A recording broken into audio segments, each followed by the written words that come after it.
যখন বিশ্বনবী রাস্তার উপর দিয়ে হেঁটে যেত, মনে হয় কোরআন শরীফটা রাস্তার উপর দিয়ে হেঁটে হেঁটে যায়। কোরআনুল কারীম রাস্তা দিয়ে হেঁটে হেঁটে যাচ্ছে, মনে হচ্ছে যে এটা বিশ্বনবী নয়, এটা জীবন্ত কোরআন। পড়েন আল্লাহু আকবার। এজন্য এই নবীকে আল্লাহ এমন স্ট্যাটাস দিয়েছেন, পৃথিবীর কোন নবীকে তেমন স্ট্যাটাস দিয়েছে নাকি? এ নবীকে আল্লাহ এমন মর্যাদা দিয়েছে, গোটা বিশ্বের কাউকে এমন মর্যাদা দিয়েছে নাকি? এমন কিছু গুণাবলী, ক্যারেক্টারিস্টিক্স আল্লাহ বিশ্ব নবীকে দিয়েছে, পৃথিবীর কোন নবীকে সেগুলো দেয় নাই। সুবহানাল্লাহ। খুশি না বেজার?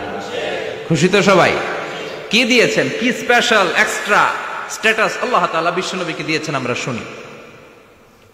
এক নাম্বার স্ট্যাটাস হলো সাহিবু শাক্কি সাদর। বিশ্ব নবীর সিনা চাক হয়েছে, পৃথিবীর কোন নবীর সেটা হয় নাই। সুবহানাল্লাহ। দুইবার হয়েছে এটা বিশ্ব নবীর জীবনে। হালিমাতুস সাদিয়ার বাড়িতে যখন দুধ পান করতে গিয়েছিল তখন হয়েছিল, আবার মেরাজের রাতে হয়েছিল। উম্মে হানির ঘর থেকে চলে সাইয়েদনা জিবরাইল বিশ্ব নবীকে হাতিমে কাবায় শুইয়ে দিলেন।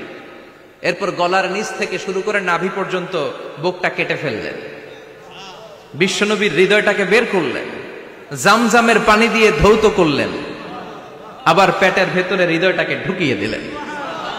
দিস ইজ কল্ড শাক্কে সাদার। উর্দু ফার্সিতে বলে সিনা চাক, ইংরেজিতে বলে ওপেন হার্ট সার্জারি। সুবহানাল্লাহ পড়বেন না?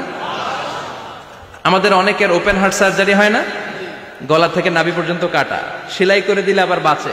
এটা বিশ্বনবীর সিনা চাক থেকে আবিষ্কার হয়েছে। পড়েন আল্লাহু আকবার।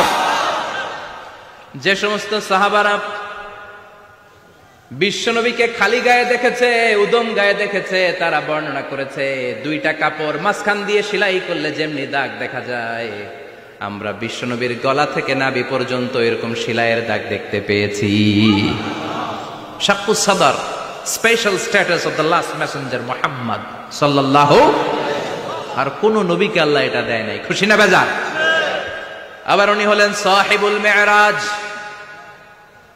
উনার মেরাজ হয়েছে, আর কোন নবীর হয়েছে নাকি? কথা বলেন। বিশ্বনবীর হৃদয়টা বড় ভাঙা, কলিজার টুকরা স্ত্রী খাদিজা নাই, যাকে সবচেয়ে ভালোবাসতেন, সবচেয়ে প্যার করতেন, যাকে মাহাব্বাত করতেন। এবং সাইয়েদাতুনা খাদিজার জন্য বিশ্বনবী মা আয়েশাকে ধমকও দিয়েছেন।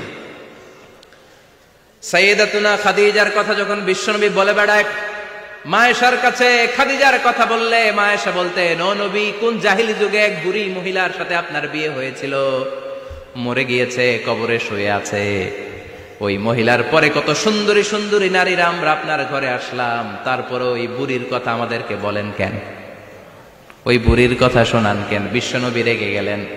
সাইয়েদাতুনা খাদিজাকে বুড়ি বলার কারণে বিশ্বনবী মা আয়েশার চোয়ালটা এইভাবে চেপে ধরেছে। কোনদিন স্ত্রীর গায়ে হাত তোলেননি, শুধু এই একবার খাদিজাকে বুড়ি বলার কারণে মা আয়েশার থুতনি চেপে ধরেছিলেন। আল্লাহু আকবার। আবার বিশ্বনবী বলতেন, রুজিকতু হুব্বাহা, খাদিজার ভালোবাসা আল্লাহ আমার হৃদয়ে ঢুকিয়ে দিয়েছে।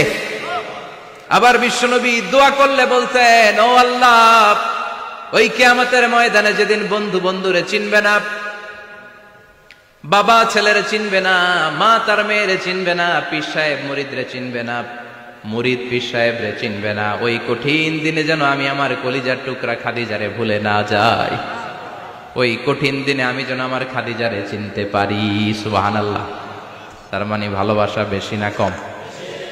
সাইয়েদাতুনা খাদিজা ইন্তেকাল করলেন, জাবালে হাজুনের পাশে ওনার কবর।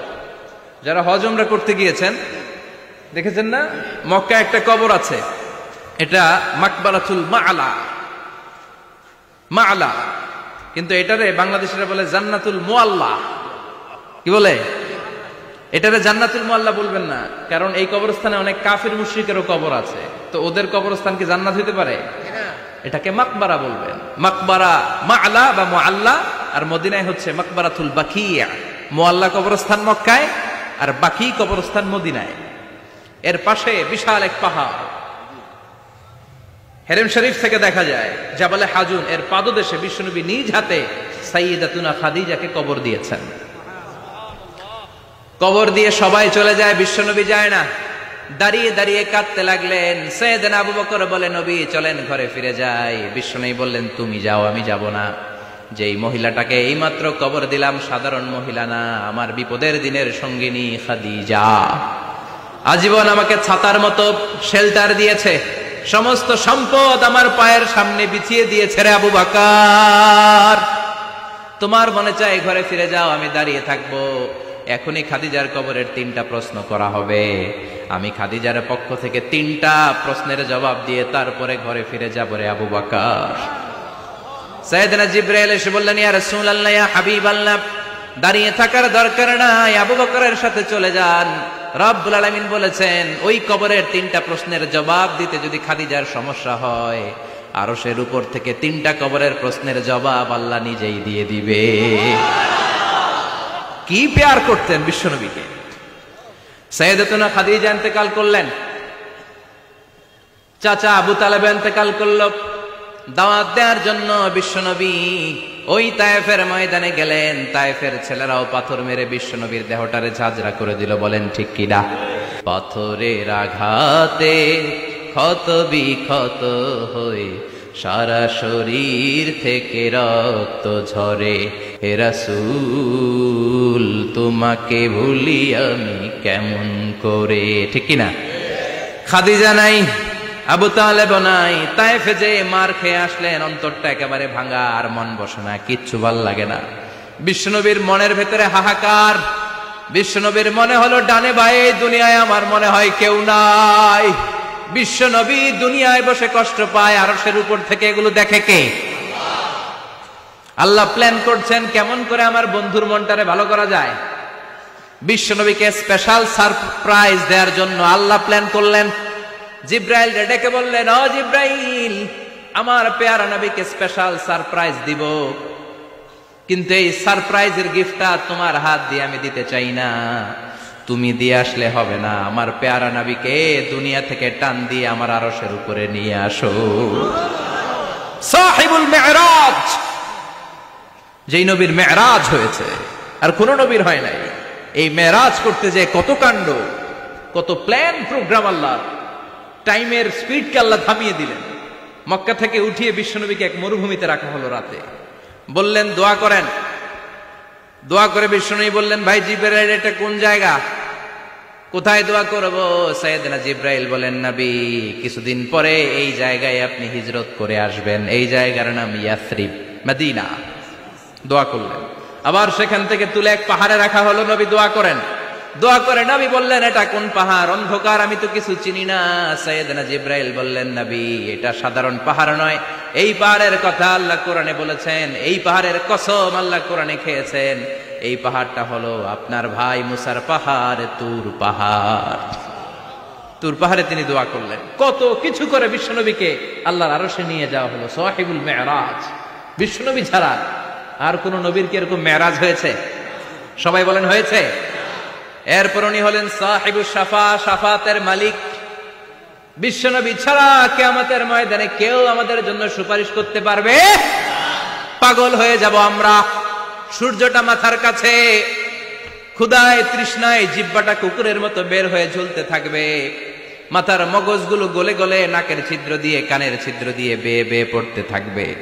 বাবা ছেলের দেখলে দিবে দৌড়, বলবে চিনি না, ইয়া নাফসি, আল্লাহ আমারে বাঁচাও। ঠিক কিনা? পীর সাহেব মুরিদ রে বলবে চিনি না, মুরিদ পীর সাহেব রে বলবে চিনি না, ভাই ভাই রে চিনবে না। সব নবী আর সব উম্মতের একটাই জিকির, ইয়া নাফসি, ইয়া নাফসি। নবীও জিকির করে ইয়া নাফসি, উম্মতও জিকির করে। সবাই সাইয়েদনা আদম রে ধরবে, সাইয়েদনা আদম বলবে আমি পারবো না। নূহের কাছে যাও, সাইয়েদনা নূহ বলবে পারবো না। ইব্রাহিমের কাছে যাও, সাইয়েদনা ইব্রাহিম বলবে পারবো না। মুসা আলাইহিস সালামের কাছে যাও, মুসা আলাইহিস সালাম বলবেন পারবো না। ঈসা আলাইহিস সালামের কাছে যাও, সাইয়েদনা ঈসা আলাইহিস সালাম বলে এত জায়গায় ঘুরে লাভ নাই, জায়গা মতো যাও মিয়া, জায়গা মতো যাও। মাকামে মাহমুদে বিশ্বনবীকে সেজদায় পড়ে থাকতে দেখবা। ওই নবী ছাড়া আজকের এই ভয়ঙ্কর আমাদের সবার বিপদের দিন। এই বিপদের দিনে আল্লাহর সামনে দাঁড়িয়ে কথা বলার মতো সাহস আজকে কারো নাই। বিশ্বনবী কাঁদতে থাকবেন, সেজদায় পড়ে কাঁদবেন। সবার জিকির ইয়া নাফসি, ইয়া নাফসি। বিশ্বনবীর জিকির ইয়া উম্মতি। কাঁদতে কাঁদতে নবী আমার বেহুশ। সবাই বিশ্বনবীর চারদিকে দাঁড়িয়ে থাকবে গোল হয়ে। আমার নবী মাকামে মাহমুদে সিজদায় পড়ে থাকবে। বিশ্ব নবীর কান্না দেখে আল্লাহর সহ্য হবে না। আল্লাহ বলবে, না নবী ইরফা রাসাক, মাথা উঠান, আর সইতে পারি না। সাল তোতা, এবার চান, কি লাগবে আপনার, সব দেব। ওয়াশফা তুশাফা, যার জন্য সুপারিশ করবেন তাকেই জান্নাত দিয়ে দেব। বিশ্বনবী বলেন, লিকুল্লি নবীন দাওয়া মুস্তাজাবা, সব নবীর দুনিয়াতে একটা স্পেশাল দোয়া ছিল, এটাকে বলে দাওয়া মুস্তাজাবা। এই দোয়াটা করলেই কবুল করে নিয়েছে কে? সব নবীর ওই দোয়াটা দুনিয়াতেই করেছেন, শুধুমাত্র কেবলমাত্র বিশ্বনবী তার স্পেশাল দোয়াটা আজ পর্যন্ত, এখন পর্যন্ত করে নাই। বিশ্বনবী বলেন, ওয়া ইন্নী আখতাবিউ দাওয়াতি শাফাআতান লি উম্মতি ইয়াউমাল কিয়ামাহ, আমি আমার দোয়াটা, আমি আমার স্পেশাল সাপ্লিকেশনটা কিয়ামতের দিন, কঠিন মুসিবতের কালে তোমরা যখন বিপদে পড়ে যাবা, আমার স্পেশাল দোয়াটা ওই দিন করে আমি তোমাদের সুপারিশ করে জান্নাতে পাঠায়া দেব। সাহিবুশ শাফাআ, বিশ্বনবী ছাড়া কথা বলার মতো ক্ষমতা, স্পর্ধা, সাহস সেদিন কারো থাকবে না। চিৎকার করে বলেন ঠিক কিনা? আবার উনি সাহিবুল কাউসার, উনি কাউসারের মালিক। আল্লাহ ওনাকে কাউসার দিবেন। অন্য নবীদেরও দিয়েছে না? কথা বলেন, কাউসার দিয়েছে। কি মজার পানি, আহলা মিনাল আসাল, মধুর চাইতেও মিষ্টি, সুইটার দেন হানি, মধুর চাইতেও মিষ্টি। আব্রাদু মিনাস সালজ, বরফের চাইতেও ঠান্ডা। আবিয়াদু মিনাল লাবান, দুধের চাইতেও সাদা। এক ঢোক যে পান করবে আজীবনের জন্য তৃষ্ণা চলে যাবে। সাহিবুল কাউসার, তৃষ্ণার চোটে আমরা পাগল পারা হয়ে বিশ্বনবীর কাউসারের দরবারে যাব। বিশ্বনবী পেয়ালার মধ্যে করে করে আমাদেরকে কাউসার পিলাবেন। এই কাউসারের ক্ষমতাও রব্বুল আলামিন পৃথিবীর কোন নবীকে দেন নাই। সব নবীরাও বিশ্বনবীর কাছে চেয়েছে কাউসার সেদিন খাবে। সুবহানাল্লাহ পড়বেন না? সাহিবুল কাউসার, সাহিবুল মেরাজ, সাহিবুল শাফাআ, সাহিবুল মাকাম আল মাহমুদ। আজানের পরে দোয়াতে বলি না, আতি মুহাম্মাদিনিল ওয়াসিলাতা ওয়াল ফাদিলা ওয়া বা'আসহু মাকামান মাহমুদা। ও আল্লাহ, আমার নবীর আপনি মাকামে মাহমুদ দেন। মুফাসসিরিন ইকরাম, মুহাদ্দিসিন ইকরাম এই মাকামে মাহমুদ কি, এটার ব্যাখ্যা করতে যে হয়রান হয়েছেন। কেউ বলেছেন কিয়ামতের ময়দানে বিশাল একটা সিংহাসন, কেউ বলেছে জান্নাতের মধ্যে একটা সিংহাসন, কেউ বলেছে না না, আমার আল্লাহর আরশের পাশে স্পেশাল একটা জায়গা আছে, ওই জায়গাটার নাম হলো মাকামে মাহমুদ। ওখানে বিশ্বনবী বসবে। এই নবীর সাথে কারো স্ট্যাটাসের কোনো তুলনা চলে? কথা বলতে হবে। এই নবীরে গালি দিলে কলিজায় আগুন লাগে না? এই নবীর বিরুদ্ধে কথা বললে মুসলমান সইতে পারে? এমন স্ট্যাটাস ওলা আল্লাহ বানালেন, এত মর্যাদা আল্লাহ দিলেন, এত সম্মান দিলেন, গোটা বিশ্বের কোন নবীরে দেয় নাই। আবার বিশ্বনবী বলতেন, নুসিরতু বির-রু'বি মাসিরাতা শাহর, আমাকে আল্লাহ ভয় দিয়ে সাহায্য করেছেন। আমি যেই জায়গায় দাঁড়িয়ে থাকি, আমার ডানে বায়ে সামনে পেছনে 1 মাসের জায়গা পর্যন্ত কোনো কাফির আমার সামনে আসতে পারে না ভয়ে।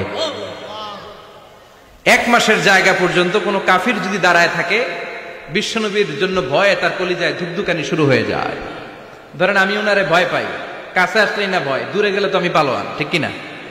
উনি আছে কোম্পানিগঞ্জ বাজারের ওইদিকে, আমি এদিকে, আমি পালোয়ান, স্বাস্থ্যের সমস্যা নাই, ঠিক কিনা? কারণ কাছে নাই। কিন্তু বিশ্বনবী এমন পাওয়ারফুল ছিলেন, কাছে আর দূরে কোনো কথা না, ডানে বায়ে সামনে পেছনে 1 মাসের দূরত্ব। এই লোকেশনের মধ্যে যদি কোনো কাফের মুশরিকের আন্ডা বাচ্চা থেকে থাকে, বিশ্বনবীর ব্যাপারে ভয় তাদের অন্তরের মধ্যে ঢুকিয়ে দেয় কে? এজন্য বিশ্বনবীর সাথে কারো মর্যাদার কোনো তুলনা চলে?